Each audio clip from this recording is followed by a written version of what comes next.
शौनक जी ने पूछा, सूत जी, तत्वों की संख्या करने वाले भगवान कपिल साक्षात अजन्मा नारायण होकर भी लोगों को आत्मज्ञान का उपदेश करने के लिए अपनी माया से उत्पन्न हुए थे। मैंने भगवान के बहुत से चरित्र सुने हैं, तथापि इन योगी प्रवर पुरुष श्रेष्ठ कपिल जी की कीर्ति को सुनते सुनते मेरी इंद्रियां लुप्त हो नहीं होते। सर्वथा स्वतंत्र श्रीहरि अपनी योग माया द्वारा भक्तों की इच्छा के अनुसार शरीर धारण करके जो जो लीलाएं करते हैं वे सभी कीर्तन करने योग्य है। अतः आप मुझे वे सभी सुनाइए, मुझे उन्हें सुनने में बड़ी श्रद्धा है। सूत जी कहते हैं, मुने आपकी ही भांति जब विदुर जी ने भी आत्मज्ञान विषय प्रश्न किया तो श्री व्यास जी के सखा भगवान मैत्रेय जी प्रसन्न होकर इस प्रकार कहने लगे। श्री मैत्रेय जी ने कहा, विदुर जी, पिता के वन में चले जाने पर भगवान कपिल जी माता का प्रिय करने की इच्छा से उस विदुसर तीर्थ में रहने लगे। एक दिन तत्व समूह के पादर्शी भगवान कपिल कर्म कलाप से विरक्त हो आसन पर विराजमान थे। उस समय ब्रह्मा जी के वचनों का स्मरण करके देवहूति ने उनसे कहा। देवहूति बोली, भूमन प्रभु, इन दुष्ट इंद्रियों की विषय लालसा में मैं बहुत उब गई हूँ और इनकी इच्छा पूरी करते रहने से ही घोर अंधकार में पड़ी हुई हूँ। अब आपकी कृपा से मेरी जन्म परंपरा समाप्त हो चुकी है। इसी से इस दुस्तर अज्ञान अंधकार से पार लगाने के लिए सुंदर नेत्ररूप आप प्राप्त हुए हैं। आप संपूर्ण जीवों के स्वामी भगवान आदि पुरुष हैं तथा अज्ञान अंधकार से अंधे पुरुषों के लिए नेत्र स्वरूप सूर्य की भांति उदित हुए हैं। देव, इन ज्ञ आदि में जो मेरेपन का दुराग्रह होता है वह भी आपकी ही कराया हुआ है। अतः अब आप मेरे इस महामोह को दूर कीजिए। आप अपने भक्तों के संसार रूप वृक्ष के लिए कुठार के समान है। मैं प्रकृति और पुरुष का ज्ञान प्राप्त करने की इच्छा से आप शरणागत वत्सल की शरण में आई हूँ। आप भागवत धर्म जानने वाले में सबसे श्रेष्ठ हैं। मैं आपको प्रणाम करती हूँ। श्री मैत्रेय जी कहते हैं, इस प्रकार माता देवहूति ने अपनी जो अभिलाषा प्रकट की वह परम पवित्र और लोगों का मोक्ष मार्ग में अनुराग उत्पन्न करने वाली थी। उसे सुनकर आत्मज्ञ सत्य पुरुषों की गति श्री कपिल जी उसकी मन ही मन प्रशंसा करने लगे और फिर मृद मुस्कान से सुशोभित मुखारबिंद से इस प्रकार कहने लगे। भगवान कपिल ने कहा, माता, यह मेरा निश्चय है कि अध्यात्म योग ही मनुष्यों के आध्यात्मिक कल्याण का मुख्य साधन है। जहाँ दुख और सुख की सर्वथा निवृत्ति हो जाती है। साध्वी सब अंगों से संपन्न उस योग का मैंने पहले नारदादि ऋषियों के सामने उनकी सुनने की इच्छा होने पर वर्णन किया था, वही अब मैं आपको सुनाता हूँ। इस जीव के बंधन और मोक्ष का कारण मन ही मान गया है। विषयों में आसक्त होने पर वह बंधन का हेतु होता है और परमात्मा में अनुरक्त होने पर वही मोक्ष का कारण बन जाता है। जिस समय यह मन, मैं और मेरेपन के कारण होने वाले काम, लोभ आदि विकारों से मुक्त एवं शुद्ध हो जाता है, उस समय वह सुख दुख से छुटकर सम अवस्था में आ जाता है। तब जीव अपने ज्ञान, वैराग्य और भक्ति से युक्त हृदय से आत्मा को प्रकृति से परे एकमात्र अद्वितीय भेद रहित स्वयं प्रकाश, सूक्ष्म, अखंड और उदासीन सुख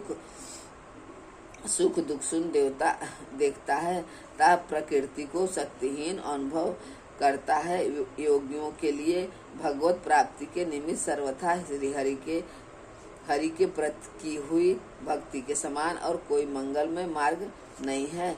विवेकी जन संज्ञा आसक्ति को ही आत्मज्ञान का अच्छेद बंधन मानते हैं, किंतु वही संज्ञा आसक्ति सब संतों महापुरुषों के प्रति हो जाती है तो मोक्ष का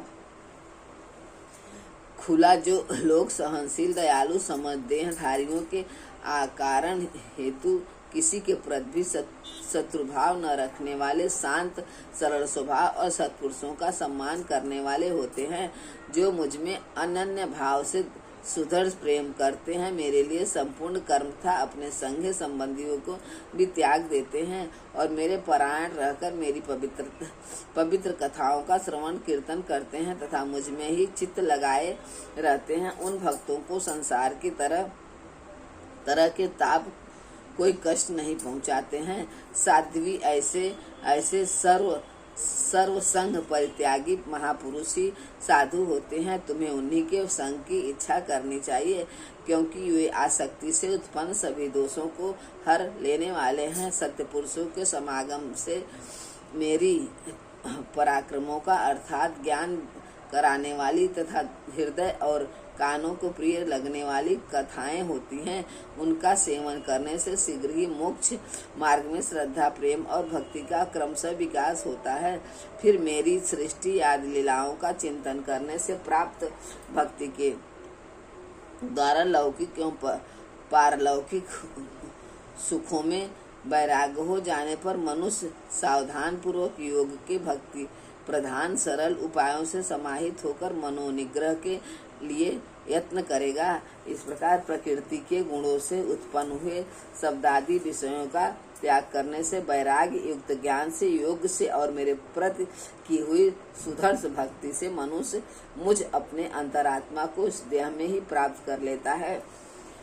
देवहूति ने कहा, भगवान आपकी समुचित भक्ति का स्वरूप क्या है और मेरी जैसी अबलाओं के लिए कैसी भक्ति ठीक है, जिससे कि मैं सहज में ही आपके निर्माण पद को प्राप्त कर सकूं।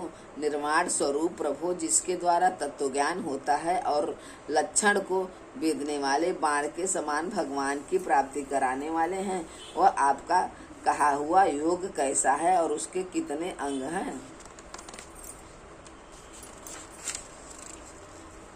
हरे, यह सब आप मुझे इस प्रकार समझाइए जिससे कि आपकी कृपा से मैं मंदमती स्त्री जात भी इस दुर्बोध विषय को सुगमता से समझ सकूं। श्री मैत्रेय जी कहते हैं, विदुर जी जिसके शरीर से उन्होंने स्वयं जन्म लिया था, उस अपनी माता का ऐसा अभिप्राय जानकर कपिल जी के हृदय में स्नेह उमड़ गया और उन्होंने प्रकृति आदि तत्वों का निरूपण करने वाले शास्त्र का, जिसे साख्य कहते हैं, उपदेश किया। साथ ही भक्ति विस्तार एवं योग का भी वर्णन किया। श्री भगवान ने कहा, माता जिसका चित्त एकमात्र भगवान में ही लग गया है, ऐसे मनुष्य की वेद विहित कर्मों में लगी हुई तथा विषयों का ज्ञान कराने वाले कर्मेंद्रिय एवं ज्ञानेंद्रिय दोनों प्रकार की इंद्रियों की जो सत्व मूर्ति श्री हरि के प्रति स्वाभाविक प्रवृत्ति है, वही भगवान की अहेतु की भक्ति है। यह मुक्ति से भी बढ़कर है, क्योंकि जठरानल जिस प्रकार खाए हुए अन्न को पचाता है, उसी प्रकार यह भी कर्म संस्कारों के भंडार रूप लिंग शरीर को तत्काल भस्म कर देती है। मेरी चरण सेवा में प्रीति रखने वाले और मेरी ही प्रसन्नता के लिए समय कार्य करने वाले कितने ही बड़भागी भक्त, जो एक दूसरे से मिलकर प्रेम पूर्वक मेरे ही पराक्रम की चर्चा किया करते हैं, मेरे साथ एक ही भाव सायुज्य मोक्ष की भी इच्छा नहीं करते। माँ, वे साधुजन अरुण नयन एवं मनोहर मुखारविंद से युक्त मेरे परम सुंदर और वरदायक दिव्य रूपों की झांकी करते हैं और उनके साथ सप्रेम संभाषण भी करते हैं, जिसके लिए बड़े बड़े तपस्वी भी लालायित रहते हैं। दर्शनी अंग प्रत्यंग उदार हास विलास मनोहर चितवन और सुमधुर वाणी से युक्त मेरे उन रूपों की माधुरी में उनका मन और इंद्रियां फंस जाती हैं। ऐसी मेरी भक्ति न चाहने पर भी उन्हें परम पद की प्राप्ति कर देते हैं।